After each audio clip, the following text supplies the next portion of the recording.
الرحمن الرحیم۔ اس وقت ہم بارگاہ سرکار آقا امام حسین علیہ السلام میں ہیں اور ہم اپنے دیکھنے والوں کو حرم سرکار مولا امام حسین علیہ السلام میں جن فقہا اور مجتہدین کی قبریں ہیں وہ ضرور دکھانا چاہیں گے، تاکہ ہماری قوم کو، ہمارے لوگوں کو پتہ چلے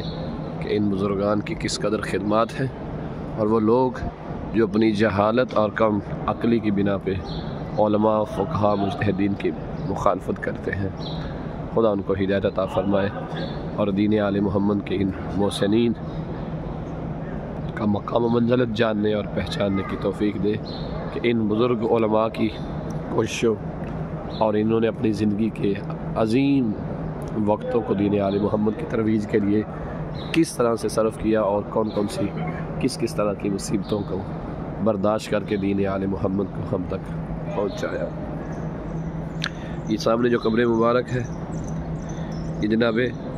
آیت اللہ العظمیٰ شیخ محمد تقی الشرازی کی ہے، کہ جن کی وفات آج سے تقریباً 110 سال پہلے ہوئی، اور یہ معروف ہے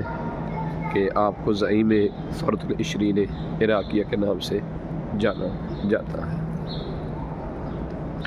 ان کی قبر مبارک بھی سرکار آقا امام حسین کے حرم میں ہے، اور یہ شخصیت جناب سماحت آیت اللہ العظمیٰ الشیخ لطف اللہ الصافی الگلپیگانی، جن کی بہت ساری خدمات ہیں، تقریباً عمر مبارک 105 سال کے قریب پائی، اور آپ کا انتقال ایران میں ہوا، اور آپ کو سرکار آقا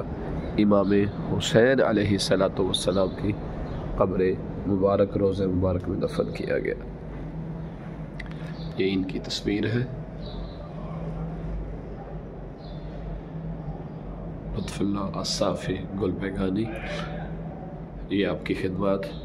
امام زمانہ علیہ السلام پر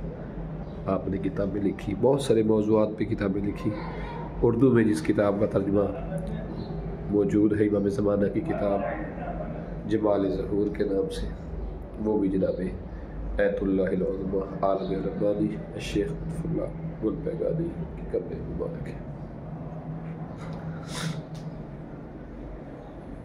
بہت بڑی شخصیت ہے، بہت بڑے عالم ہے جناب سید محمد رضا الحسینی الجلالی۔ یہ بھی حرم سرکار آقا امام حسین علیہ السلام میں دفن ہے۔ یہاں پر بہت سارے فقہا علماء کی قبور جو ہے وہ موجود ہے۔ میں چاہوں گا کہ ہمارے دیکھنے والے اس ویڈیو کو دیکھیں اور اندازہ لگائیں کہ اگر یہ لوگ دشمنان آل محمد میں سے ہیں تو انہوں نے دین آل محمد کی خدمت کیوں کی؟ دشمن کو سپورٹ کرتے، دشمنوں پہ ان کے فضائل پہ کتابیں لکھتے، جبکہ انہوں نے مظلومیت اہل بیت اور تعلیمات آل محمد پر کتابیں جو ہیں وہ لکھی ہیں۔